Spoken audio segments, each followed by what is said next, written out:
tsy atsika fa ny fahasoavan'Andriamanitra miaraka amintsika. Tsy isika fa ny fahasoavan'Andriamanitra miaraka amintsika noho izy roa tsika sandrivaky. Tsy asantsika miaraka aminy. Ny fianakaviana no taniketsa ipoiran'ny vocation. Déploie ton cœur et viens nous sauver. Délivre-nous de nous, délivre-nous de tout. Fa sisika tokoa fa ny fahasoavan'Andriamanitra miaraka amintsika. Sisika fa ny fahasoavan'Andriamanitra miaraka amintsika noho izy roa tsika sandrivaky. Tsy asantsika miaraka aminy. Fa olo raika atokotran'isika ao aminy, fianakaviana iray ao aminy, tsy misy hevitrevitra. Ny olo no mampizara indraindray, fa Andriamanitra i Jesoa lay mpiandrony tsara nanolotra ny aina olo raika. Ary ao amin'ny fiangonana, ao amin'ny eglizy dia sambatra atsika mahasapa an'izay.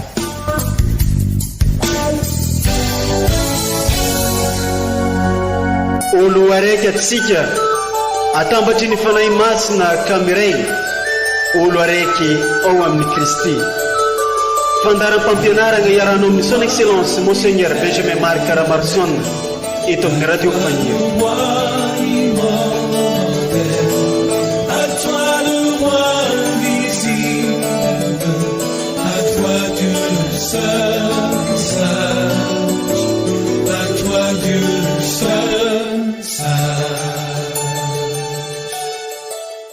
Anongilano sofinao ry tompoka valio, Andriamanitro vonjeo ity mpanomponao matoky anao, iantrao ao ry tompo fa miantso anao tontolo andro.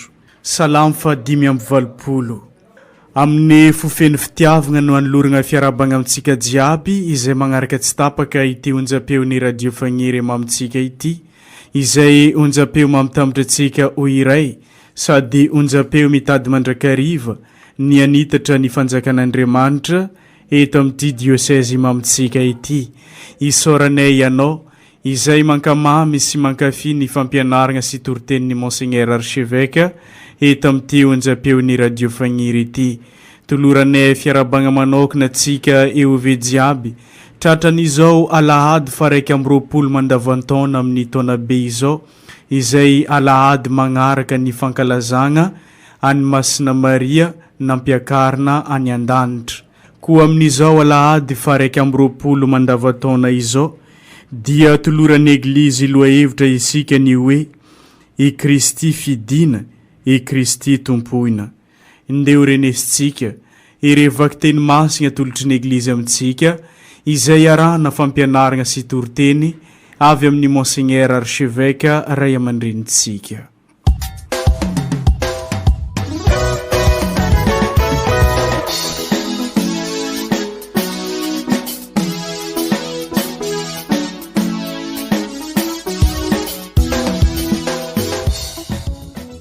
Bokin Josué. Tamin'izany andro zany novorian Josué tao skema ny fokony Israely rehetra. Nantsoiny avokoa ny loholon'ny Israely, ny lehibeny, ny mpitsarany ary ny manamboninahiny. Ka niseho teo anatrehan'ny tompo izy ireo. De hoy Josué tamin'ny vahoaka rehetra. Izao no lazain'ny tompo Andriamanitra Israely. Raha tsy sitrakareo ny hanompon'ny tompo, dia fidionnareo anio izay tianareo ho tompoina. Na ny Andriamanitra no tompoiny razanareo tany andafiny ony, na ny Andriamanitra ny Amoreanina izay onenanareo ny taniny.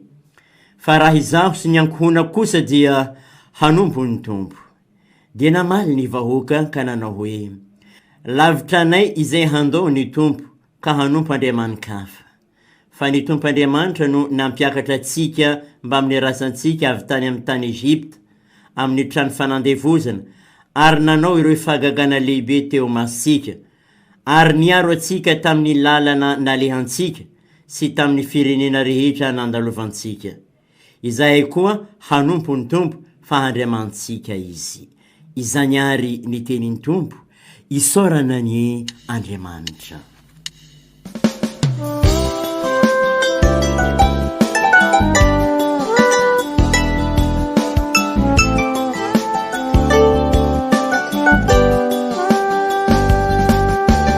Tatra hideranao ny foko,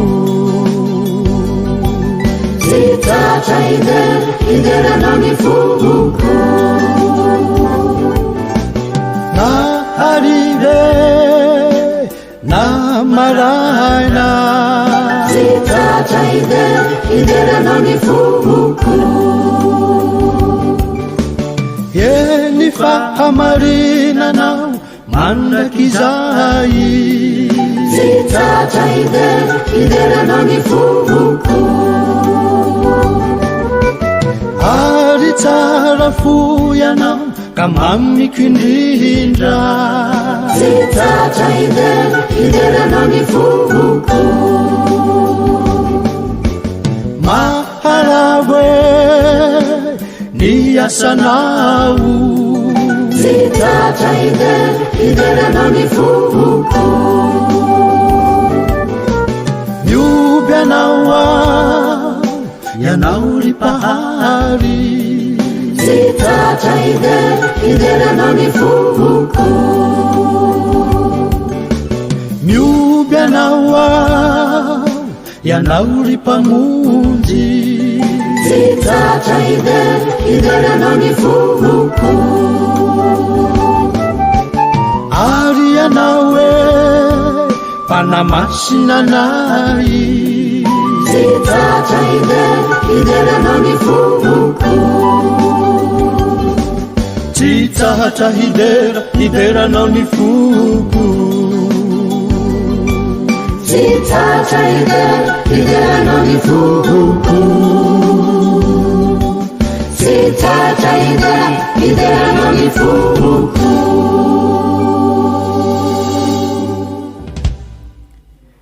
Vaky teny masiny faharoe taratasy ny masinday Paoly apôstôly ho an'ny kristianina tany Efezy.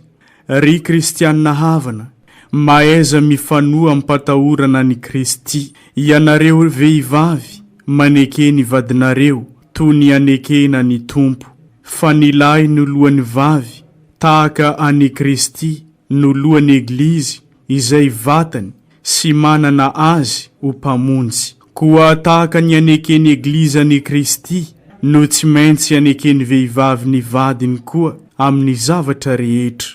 Ianareo lehilahy tiava ny vadinareo toy ny tiavan'ny Kristy ny eglizy sy nahafoizany tena ho azy mba hankamasina azy rehefa nidioviny tamin'ny fanasana amin'ny rano sy ny teny izy, ka anolotra azy amin'ny tenany ho eglizy be voninahitra, tsy misy panda na kentrona na zavatra toy izany, fa masina tsy manantsiny amampondro.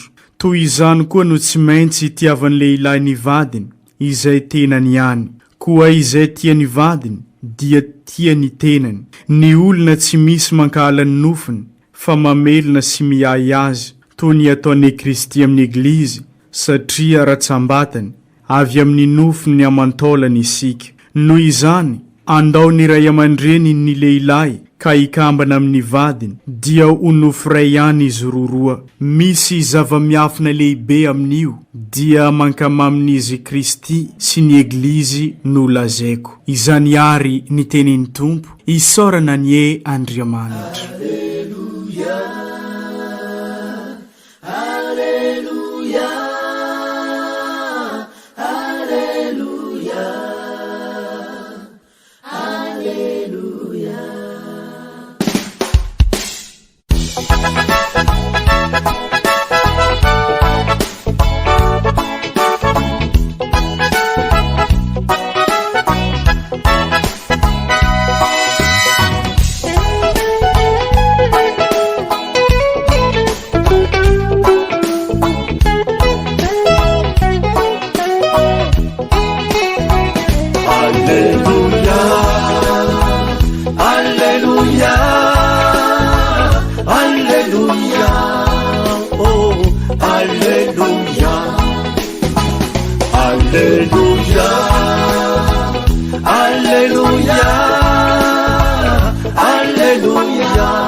Mombantsika mianakavany ny tompo ho tanteraka tokoa izany.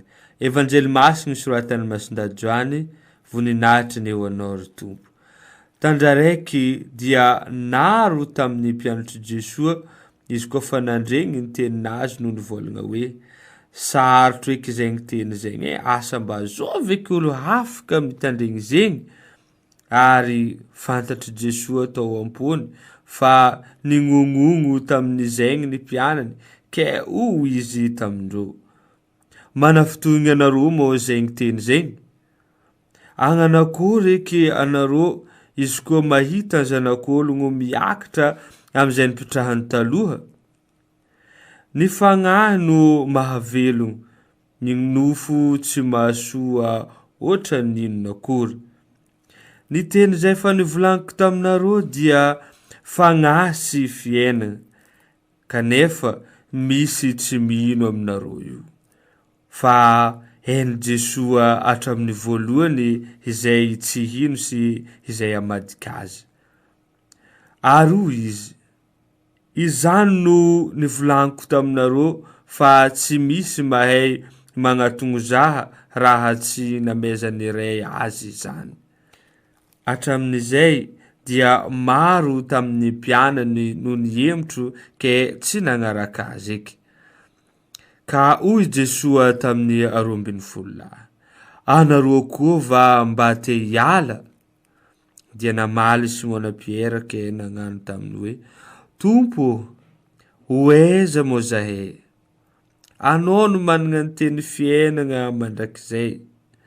Ary zahay efa nino ndraiky nahalala fa ianao le masin'Andriamanitra.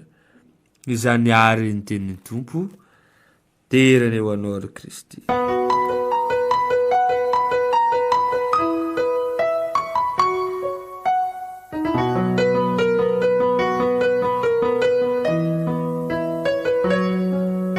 Ry kristianina ava-malala, raha tamin'ny alahady lasa teo nankalaza any Masin'i Maria nampakarina vatana sy fanahy any an-danitra isika olraika ziaby ary diboka faliana omaly niara-nankalaza any Victoire Rasomanarivo olo sambatra fahasoavan-dehibe ho asika zany rehetra zany fa indrindra moa amin'izao fitrehesika ny ady sarotra mikasika an'ity korontana virus ity. Noho ny fankalazana ny Masin'i Maria nampakarina vatana sy fanahy any an-danitra tamin'ny alahady lasa teo dia niato kely ny fandalinantsika ny toko fahenina ny Masindajoany. Toizantsika indray zany fandalinana izany manomboka amin'izao ary fantatrasika fa io toko fahenina io sarany mampatsiahy ny fandalinana ny Eukaristia miainga amin'ny evanjely ny Masindajoany toko fahenina araka voalazantsika zay manambara ny famantarana nataon'i Jesoa mikasika ny fampitomboana ny mofo. Ka avy amin'izany famantarana izany i Jesoa no nampianatra ny fanorenana ny Eukaristia, lorano sy fototra ny fiainantsika. Anatin'izao fiainantsika sarotra zao araka ny lazaisika teo miatrika nyity korontana virus ity sy amin'izao fiomanantsika akaiky dia akaiky ny fidiransika amin'ny fivelomantsika ny synode, zany hoe isika miara-dalana, miaraka mifampidinika, miaraka mivavaka iroso amin'izay départ vaovao, pentecote vaovao zay no anolorany eglizy an'io tenin'Andriamanitra io. Ary araka ny fahafantatratsika dia mifanozo amin'ny fankalazana ny 20 taona ny eglizy trano iny Geoffreville no idirantsika amin'izay fanorenana ny EOV, eglizy olona velona, ahatongasika ho EOV missionnaire vita batemy kairaina tabernacle velona manorina an'izay fianakaviam-ben'Andriamanitra, fianakavian-Janahary, lay lazain'ny Papa Fratelli tutti olo raika asika zay aby. Ka fahasoavana ho ansika izany rehetra zany. Tsy afenina nefa fa enosika fa tafitohina tamin'ny fampianaran'i Jesosy ireo zody, ary androany indray aza enosika fa sy ireo zody ihany no monmonina tafitohina tamin'ny fanambarany Jesosy momba ny tenany izay nilazainy fa mofo velona avy any an-danitra, fihinana ny vatany hoy izy ary fisotro ny rany. Fa maro tamin'ireo mpianany koa no tafitohina. Tsy afenina koa ary fa misy no taitra tamin'ireo nandre an Jesosy tamin'ny fotoan'androny, fa sy mbola misy lehilahy miteny sy mampianatra toa azy, matotra ny fampianarany sy vita ny fampianarany ihany, fa nasehony tamin'ny famantarana maro ary tamin'ny fiainany izany mahatolagaga azy zany, mahatoteny azy zany, mahatonga azy manaitra ny olona ka mahasarika ny olona. Io le lazaitsika hoe ny teny manaitra fa ny atao no mahasarika, ka fantatra ny olona maro ary fa tsy mba mpanao kobaka mbava izy, fa izay lazainy dia iainany tokoa. Ka izay indrindra ry kristianina hava malala, maro ireo vahoaka nanaraka an Jesosy noho ny fampianarany, kanefa tamin'ireo vahoaka reo ihany koa misy Denisy noho ny fampianarana ihany koa, noho ny famantarana ihany koa, rehefa sy hitan'izay famantarana zay no miova hevitra ka lasa sy nanaraka an Jesosy indray fa nanaraka zavatra hafa. Mbola hita sika amin'izao andro sika izao zany zavatra lazaisika zany, maro isika ny taitaitra de manaraka an'izao sy zao, ary rehefa avy eo varimbarina dia sy hita intsony. Ka izay indrindra no mahatonga sika ary fa indrindra miatrika an'izao korotana virus izao, zay lazaisika fa sy maintsy hafa ny talohan'izao korotana virus izao sy amin'izao iainansika izao, ary indrindra manaraka an'izao korotana virus izao sy mitovy misy ireo sokazy fiainana ireo, fa sy maintsy misy fiovana. Ka mba sy hoentin'izay fiovana izay sika de sy maintsy mametraka sara ny safidy, sy maintsy mametraka sara ny finoana iainasika. Izay indrindra no niseho tamin'ny Jesosy ao amin'ny toko fahenina io, maro no nahita ny famantarana rehefa tonga ny fampianarana, zany hoe mavesabesatra sarosarotra, dia hitasika fa nisy lasa sy kelikely. Ka izay koa amin'izao korontana virus izao, na ireo vita batemy aza dia very fanahy mbola velona ho isika, ka sy mahita intsony no lalako ombana, nefa i Kristy averimberisika matetika, izy no lalana sy fahamarinana ary fiainana. Tamin'ireo nanaraka an Jesosy araky ny endritsika ao amin'ny evanjely, na de sy nisy aza ny famantarana, nisy ihany koa ireo azy lazaina fa mpianatra an Jesosy, mpieno azy, ary nahaliana azy ireo ny fampianaran Jesosy. De ireo mpianatra ireo ihany koa sy afenina araky ny endritsika teo, fa nisy ny tafitohina ary lasa ny verin-dalana. Raha fidinina zay rehetra zay ry kristianina hava malala, aza gaga isika raha mahita ireo vita batemy miverin-dalana, ary misy aza ny misabaka, misy aza ny sy hita intsony. Fantatsika fa misy zany amin'izao andro sika izao, na hen'ny fampianaran'ny Jesosy nandalina ny finoana, ka avy eo araky ny fomba fiteny vita raha jiaby de sy hita intsony, satria efa vita. Ka izay indrindra ry kristianina hava malala, amin'ireo mpanaradian Jesosy de misy ihany koa ireo mpianatra ny fikitra tamin'i Jesosy, nanaraka ary nandalina ny finoana. Anisan'izany ilay teo volana ny tany hoe inona nataoko azahoako ny fiainana mandrakizay.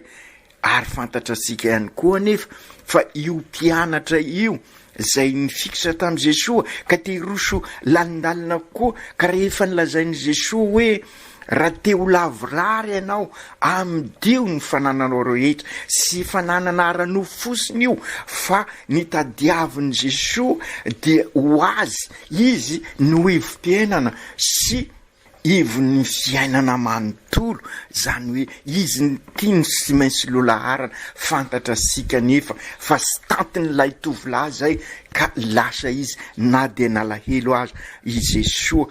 Ka misy zany mpianatra vonina naradian'i Jesoa fa ny condition zany zay apetraky ny Jesoa dia izy no sy maintsy lolaharana sy fototra ny fiainana amin'ny alalany sy miaraka aminy ary ao aminy no antanterasika ny fiainatsika ary zay natao hoe finoana ka ndeha ary ry kristianina ava malala hodinintsika amin'ny alalan'ireo tenin'Andriamanitra arosiny eglizy ny any ty izay fotom-pampianarana izay ary izay lazainy Piera amin'izy namaly an'i Jesoa ary nareo mba ahoana dia namaly Piera tompo ankany amin'izy ary zahay ianao no manana ny fiainana mandrakizay zay ny dikany hoe amin'ny alalany sy miaraka aminy ary ao aminy.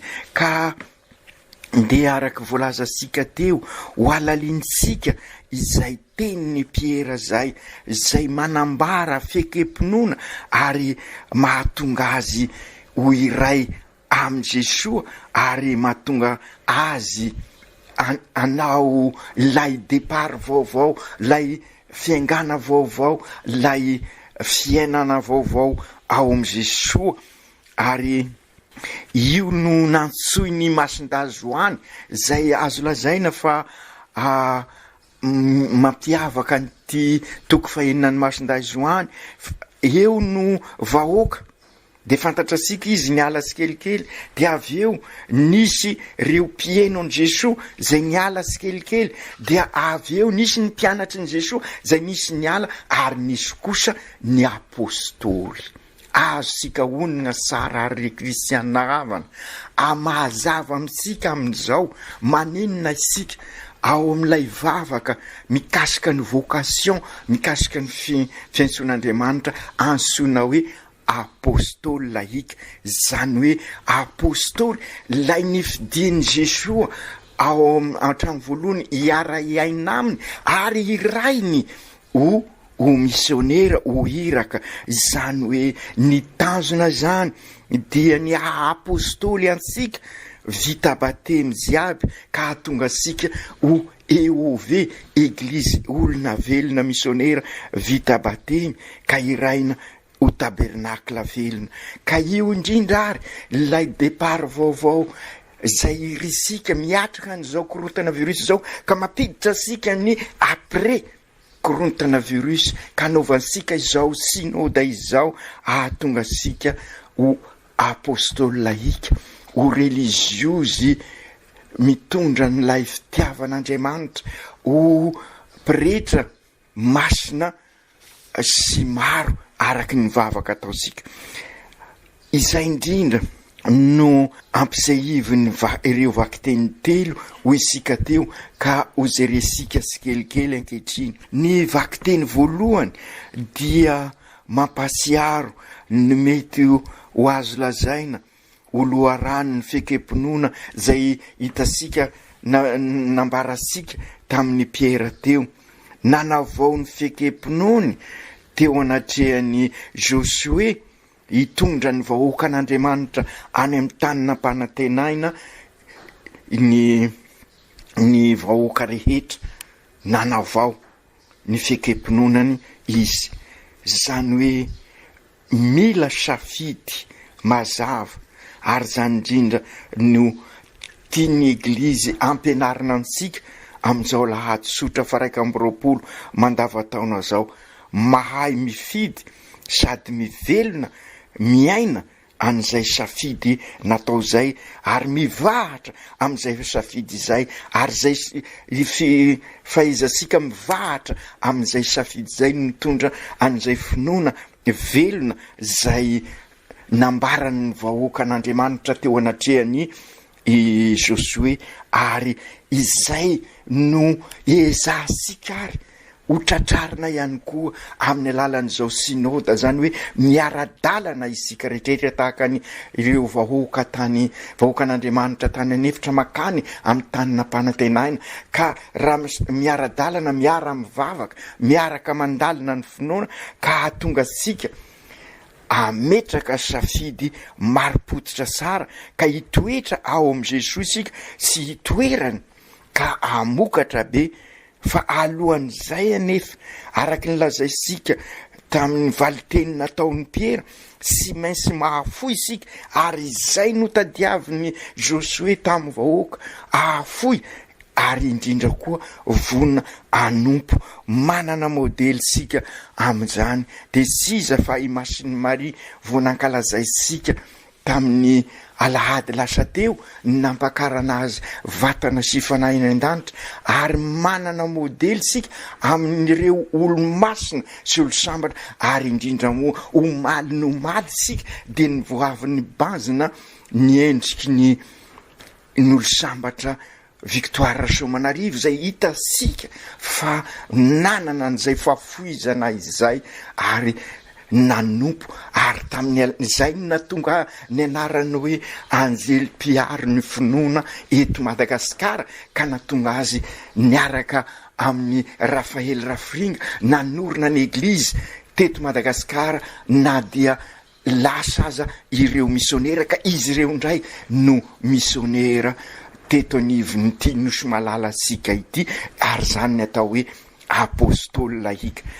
Ny mahatonga sika mikorontana raha iverenana kely ny vakiteny voalohany ao amin'ny vakiteny voalohany, dia nisy fahafantarana ny tena fototra n'izay finoana izay, ka mivezivezy sika tahaka ny ireo vahoaka tany anefitra. Aza ary sika ho izy ireo, inona no atao sika?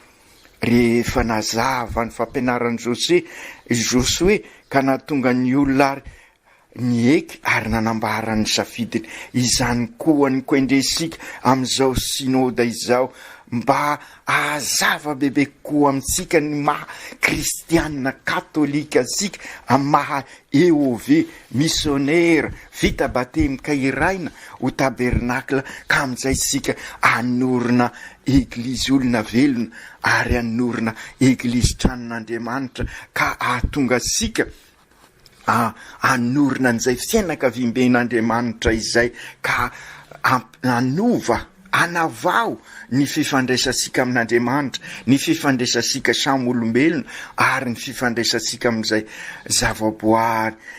Izay no nataon'ny vahoaka, nandalina ny fifandraisany tamin'Andriamanitra, ny fifandraisany samby izy, ary ny fifandraisany amin'ny tontolo iainana tany anefitra. Ka io no ambarasika hoe fanorenana lay tontolo telo zay efa potika amin'izao fotoan'izao, ary ty korontana virus ity no mampibaribary, fa tena potika tokoa io tontolo telo io, ka izao synôda izao no entsika anarenana an'izay tontolo iainana, ny tontolo telo potika izay, de sinona fa ny tontolo iainana zay anazasika, hierovasika sy anasarasika, andaviraresika ny zavaboary manodidina sika, ka hatonga ary ny tontolo iainana ho maiso amelona sika, ka toy izay ho fahavalo ny zavaboary sy sika tahaka ny zavamisy amin'izao fotoana izao, de zary ho mpiara-dalana, mifamelona, mifanasoa, ary ny fampisimbona ny zavaboary sy ny olombelona ho tontolo iaina mamelona tokoa, tahaka ny vocation hatramin'ny voalohany naharian'Andriamanitra ny zavaboary, ary isika olombelona no mpiambina sy mpikarakara, fa sy hoe anjakazaka sanatria. Ny tontolo tena efa potoka koa dia sy afenina amintsika fa milaza miara mahita sika milaza an'izany dia sy inona fa ny tontolo mpiainantsika samy olombelona izay anjakan'ny fialonana, ny fitiavatena, ny fanampitena, ny fandravana, ny fanilikiliana, ny herisetra sy ny isan-karazany. Fantatra sika daholo ireo indrisy, ireo no manodidina antsika ka ienganie hiaraka andalina tokoa isika, ametraka ny finoana ka ao avozosika miaraka amin'ny Kristy izany tontolo mpiainantsika izany, mba hitoetra ao amin'ny Kristy isika ka hifanaza anjakany rariny sy ny isiny, ampanjakany marina mba ho antsika ampivoatra ny fiainantsika andavanandro. Ka raha mifanaza, mifanasoa, mifampisimbina tokoa isika vokatry ny fahafoizana sy ny fanompoana dia manorona tontolo mpiainana mitondra amin'ny fivoaran'ny maha-olona manontolo sy ny olon-drehetra isika. Io tontolo mpiainana mikolokolo ny fihavanana sady kristianina no malagasy io no mitondra sika amin'izay fanorenany fianakaviam-benjanahary frately toto ny papa ary ho antsika olo raika sika ziaby. Ka raha efa miroso amin'izay fanorenana fanavozana an'izay tontolo mpiainansika izay sika dia anavao ihany koa ny tontolo mpinoansika, izany hoe ny fifandraisansika amin'Andriamanitra ka amin'izay itoerany Jesoa sy itoeransika ao aminy ka ahatonga sika tokoa miaraka aminy sy ao aminy ary amin'ny alalany amin'izay amin'ny fandaliana mpinoana ataosika ka ny famindrapo sy ny famelan-keloka no ataosika filamatra eo amin'ny fiarahamonina ka tanteraka amin'izay ilay voalazan'ny papa Ray Masina hoe ny papa François, ny fampanjakana ny famindrapo sy ny famelan-keloka ny mitondra sika amin'ny tena fiadanana sy ny fandriam-pahalemana marina tokoa. Ka izay rehetra izay no ambarany masinday Paoly amin'sika raha mananatra izy ao amin'ny taratasiny ho an'ny Efeziana ka ananarany antsika fa indrindra ny fianakaviana, izany hoe ny eglizy kely, andrindra ny fifandraisany araky ny fifandraisany izy sy ny eglizy, izay lazainy hoe mistery, izany hoe tahaka ny fifandraisany izy sy ny eglizy izay mifototra amin'izay fahafoizany aina izay, ka izay ihany koa no tiany masindahy Paoly raha mananatra momba ny fianakaviana, raha tiany fianakaviana ho tonga amin'izany hoe fianakaviana eglizy kely izay dia sy mainsy ao ny fifanazana, ao ny fahafoizana, ao ny fanompona ary dia izay ny loharano ny fifampitokisana, satria tsy ho isy izay fifampitokisana izay raha sy ao ny fifamelan-kelo sy ny famindrapo ary izay no hoka ho fototra ny fiainam-pianakaviana. Ary raha mifototra amin'izay ny fiainam-pianakaviana dia mizotra amin'izay fanorenana ny fianakaviam-benjanahary sika ary izay no tanjona tiasika hotratrarina amin'izao fidirasika amin'ny fanatanterahana ny synôda izao.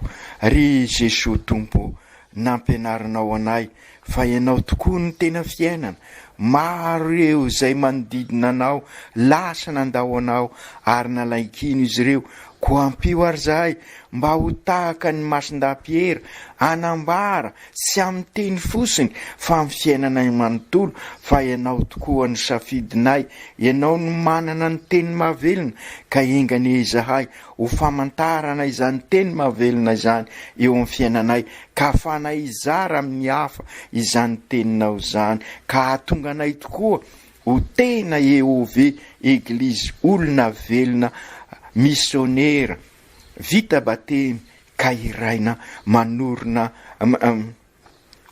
tabernakla velona manorona ny fianakavimbeny Zanahary dia ny maha olo raika anay ziaby ao anatin'izay fihavanana sady malagasy sady kristianina no malagasy.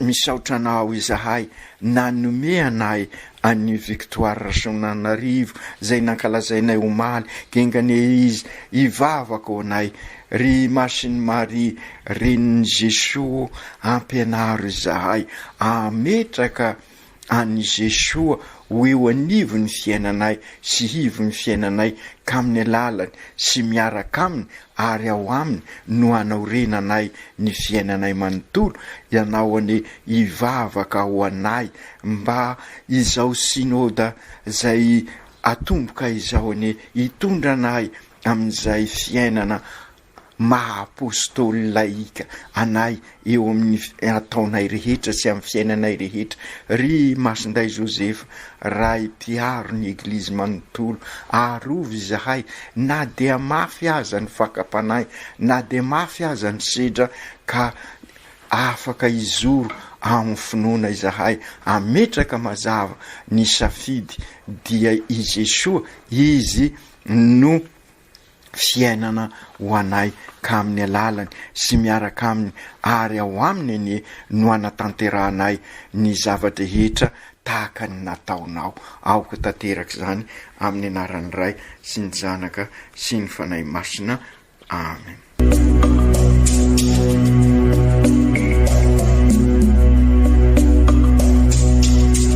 Tsy atsika fa ny fahasoavan'Andriamanitra miaraka amintsika. Tsika fa ny fahasoavan'Andriamanitra miaraka amintsika noho izy roa tsika sandrivaky sy asantsika miaraka aminy.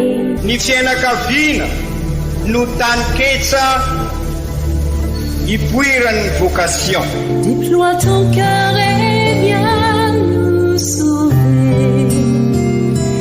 Délivre-nous de nous, délivre-nous de tout. Fa sisika tokoa fa ny fahasoavan'Andriamanitra miaraka amintsika. Sisika fa ny fahasoavan'Andriamanitra miaraka amintsika noho izy roa tsika sandrivaky sy asantsika miaraka aminy.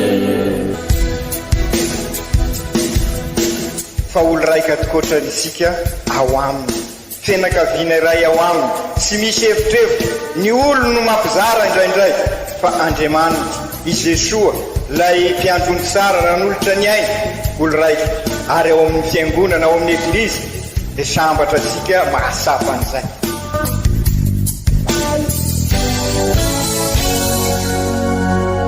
Olo araiky atsika atambatry ny fanahy masina Kamiray olo araiky ao amin'ny Kristy. Fandaram-pampianarana iaranao amin'ny son excellence Monseigneur Benjamin Marc Caramarson eto amin'ny radio Fania.